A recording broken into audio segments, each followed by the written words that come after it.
Hale boki he on lapi. Oyate le nach pe le na on kia na le makhochum ki trape le na on ki chipi. Dago on ki trape le na hekta kel hakota ki on ki chipi. Chawo ki he onichilape. We are the matriarchal Tichuan Lakota Oyate of the Oceti Sakowin, an indigenous First Nation people of Turtle Island, the continent known as North America.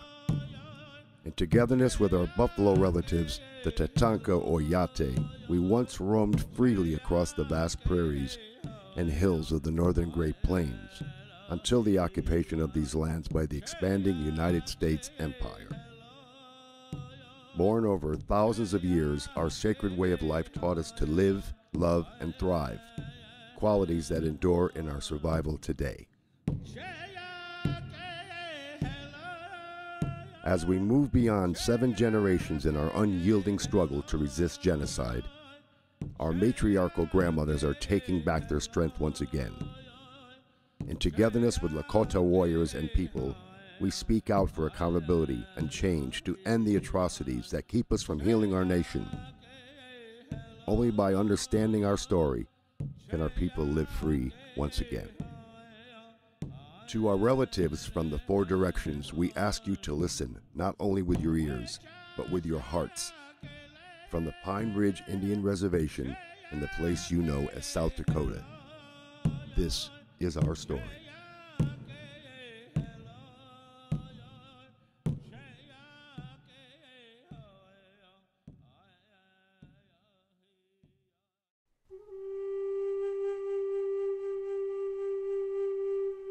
We did not ask you, white men, to come here. We do not want your civilization. We would live as our fathers did, and their fathers before them. In 1492, the indigenous Arawak people of the Caribbean islands encountered Christopher Columbus of Spain. Columbus wrote in his log, "They would make fine servants. With 50 men, we could subjugate them all and make them do whatever we want." Columbus proceeded to unleash a reign of terror unlike anything seen before. When he was finished, 8 million Arawaks, virtually the entire native population of Hispaniola, had been exterminated by torture, murder, forced labor, starvation, disease, and despair. Columbus's atrocities with cross and sword were justified by the Christian doctrine of divine discovery and set religious and legal precedent for the invasion and genocide of America's indigenous peoples for the next 500 years and beyond. By 1650, a precarious relationship between the First Nations of the east coast of North America and New England colonists was collapsing into slaughter and enslavement of native people by settlers who wanted more land and wealth. We find that most of the English colonies sanctioned and encouraged scalping Indians. In 1776, the United States birthed the first 13 states on land taken through the ethnic cleansing of dozens of eastern seaboard tribes. The Declaration of Independence further enshrined the belief of Euro-American settler supremacy by declaring native peoples to be merciless Indian savages. In 1787, the United States adopted its Constitution. Article 6 established treaties as the supreme law of the land. Despite this supreme law, treaties with sovereign native nations became slippery promises, easily broken when convenient. In 1823, in the case of Johnson and Graham Leslie v. McIntosh, the Supreme Court of the United States ruled that the First Nation people's right of occupancy was subordinate to the United States' divine right of discovery.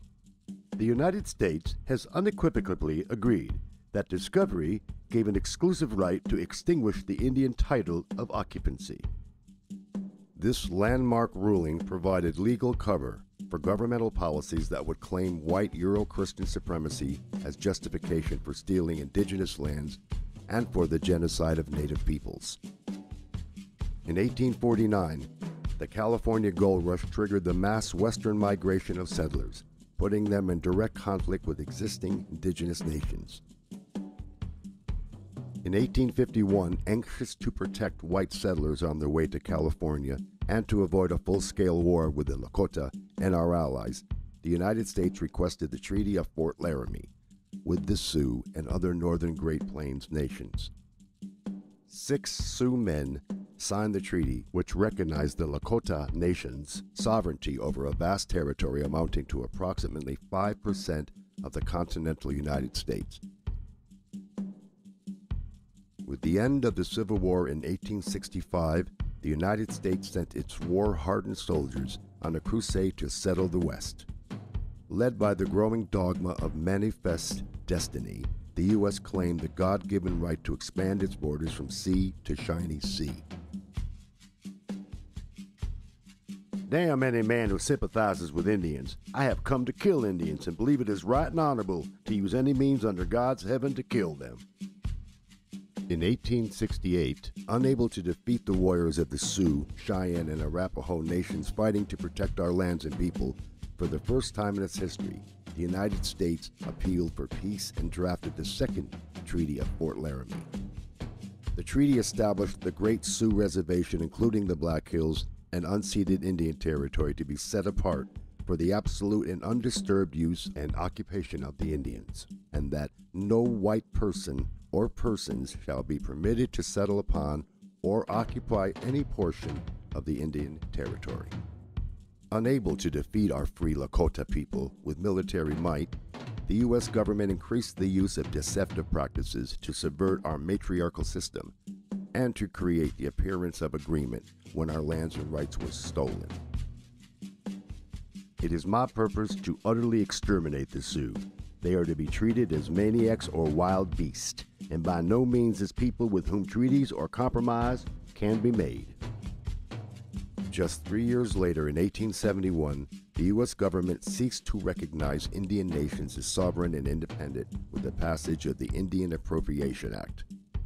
This legislation legalized the theft of our treaty-protected lands and further threatened our way of life with our buffalo relatives.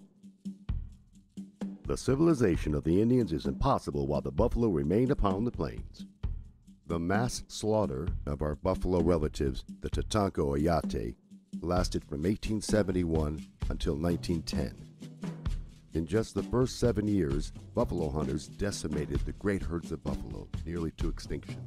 The U.S. Army encouraged the slaughter by providing free ammunition and supplies.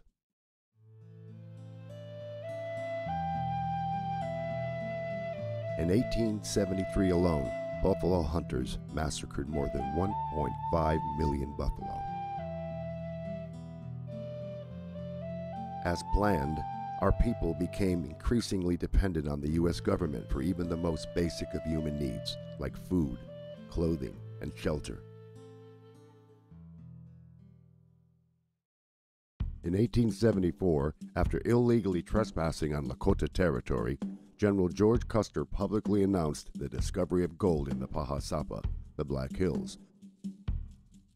As intended, the announcement unleashed a flood of miners and prospectors into the Great Sioux Reservation in violation of the 1868 treaty. In 1875, the U.S. demanded we sell the entire Black Hills region. We refused. The U.S. declared this an act of war and launched a massive invasion of our lands to annihilate our people. Nothing short of their annihilation will get the Black Hills from them. On the 25th of June, 1876, in the Battle of the Greasy Grass, or Little Bighorn, the Sioux Nation, along with our Cheyenne and Arapaho relatives, won a great victory over General Custer and the elite 7th Cavalry. On that day, we defeated the might of the U.S. Army and took their flag.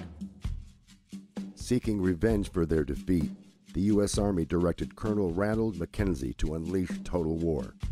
U.S. forces went from village to village, killing women, children, and ponies, and destroying teepees, clothing, blankets, and food supplies.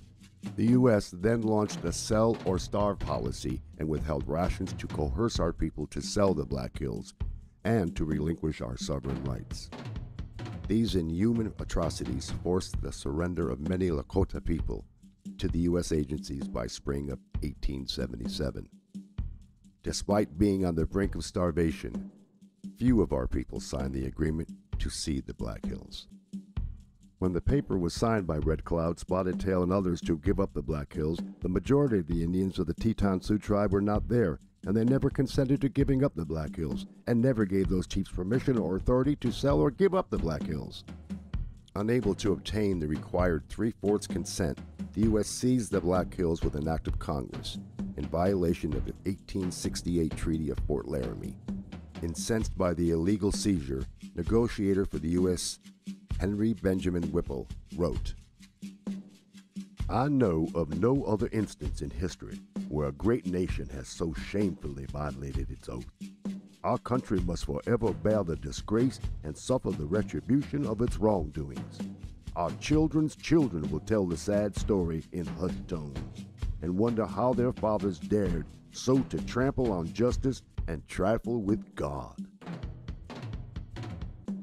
After breaking treaties, seizing native lands, and destroying our system of life, the U.S. government introduced another element of the genocide of Turtle Island's indigenous people: assimilation.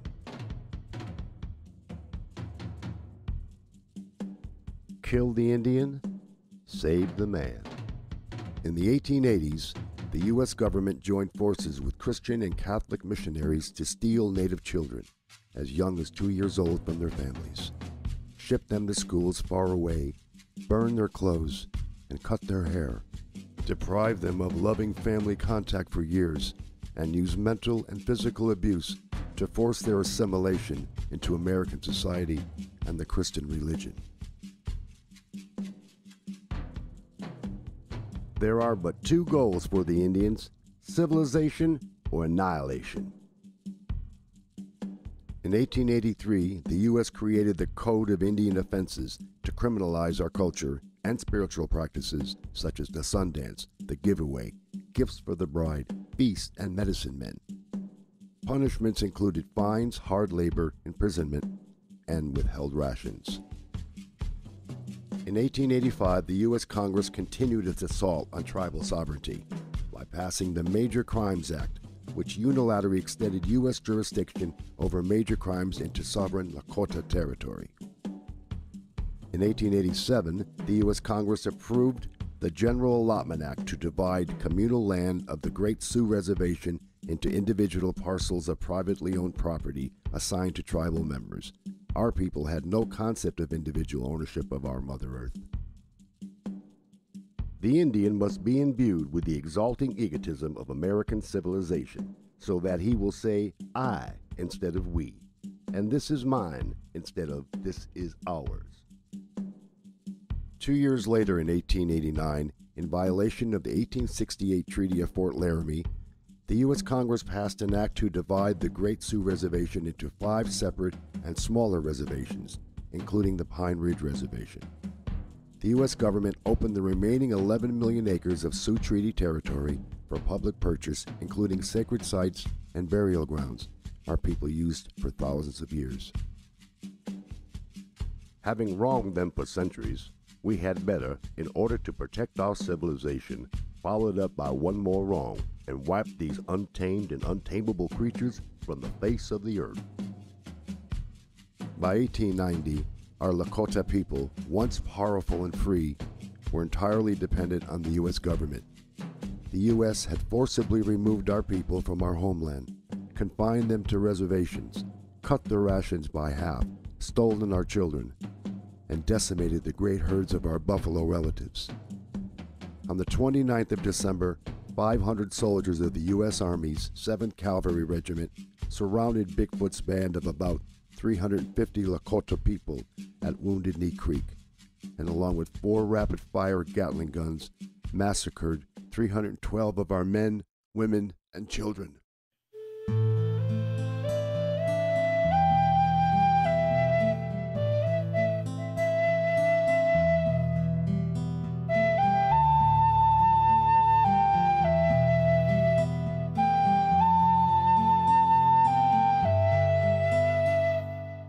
Our people know Wounded Knee as a massacre. The U.S. government calls it a battle. 23 U.S. troops were awarded the Medal of Honor.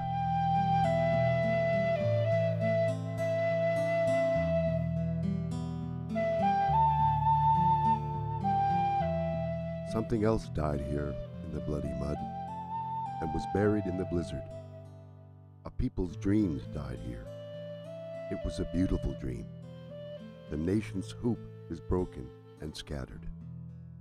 There is no center any longer, and the sacred tree is dead. In 1903, the U.S. Supreme Court decision Lone Wolf v. Hitchcock secured U.S. hegemony over indigenous peoples by granting Congress unlimited authority to break Indian treaties unilaterally, to sell treaty-protected land, and to regulate all aspects of Indian affairs without the consent of indigenous nations.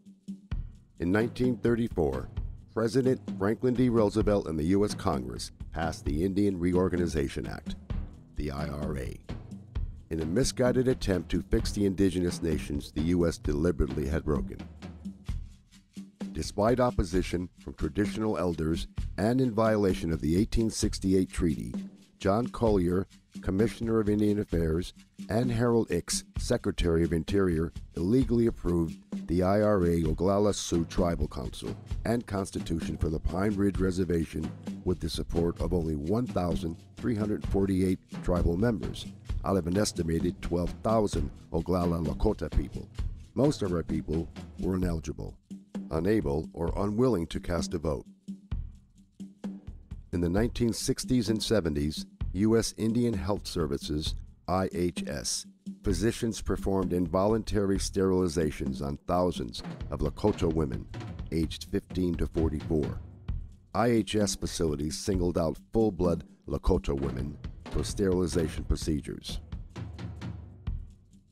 On the 27th of February, 1973, 300 American Indian Movement activists from more than 75 tribes began occupying Wounded Knee, the site of the massacre 83 years earlier.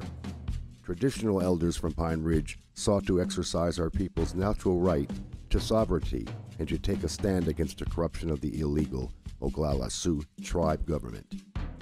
Continuing the 150-year war on the Lakota people, federal authorities escalated the occupation of Wounded Knee into armed conflict with a force of U.S. Marshals, FBI agents, National Guard personnel, armored personnel carriers mounted with machine guns, snipers and helicopters, semi and fully automatic assault rifles, grenade launchers, tear gas, jets for aerial photographs, and paramilitary personnel. The occupation ended after 71 days, when a local Lakota man was killed by a federal sniper and both sides agreed to disarm. From 1973 to 1976, in the aftermath of the Wounded Knee takeover, the U.S. government-backed Oglala Sioux Tribe President Dick Wilson and his guardians of our Oglala Nation paramilitary vigilante force, nicknamed Goons, inflicted the reign of terror on Pine Ridge.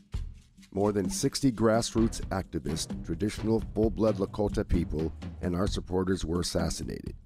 300 were harassed and beaten, 562 were arrested, of which only 15 were convicted of crimes. During that time, the murder rate on the Pine Ridge Reservation soared to 170 per 100,000, the highest in the world at that time. In 1980, the U.S. Supreme Court ruled that the 1877 seizure of the Black Hills was illegal, but did not return the land to our people, offering money instead. To this day, we refuse to accept the monetary compensation offered for the theft of sacred Pahasapa. In 2000, at a ceremony acknowledging the 175th anniversary of the Bureau of Indian Affairs, Assistant Secretary of the BIA, Kevin Gover, admitted, "From the very beginning, the Office of Indian Affairs was an instrument by which the United States enforced its ambition against the Indian nations and the Indian people who stood in its path. It must be acknowledged that the deliberate spread of disease, the decimation of the mighty bison herds, the use of the poison alcohol to destroy mind and body, and the cowardly killing of women and children made for tragedy on a scale so ghastly that it cannot be dismissed as merely the inevitable consequence of the clash of competing ways of life. Though he described the multitude of ways the U.S. government has devastated indigenous peoples and nations, he failed to admit the truth. Genocidal warfare continues today.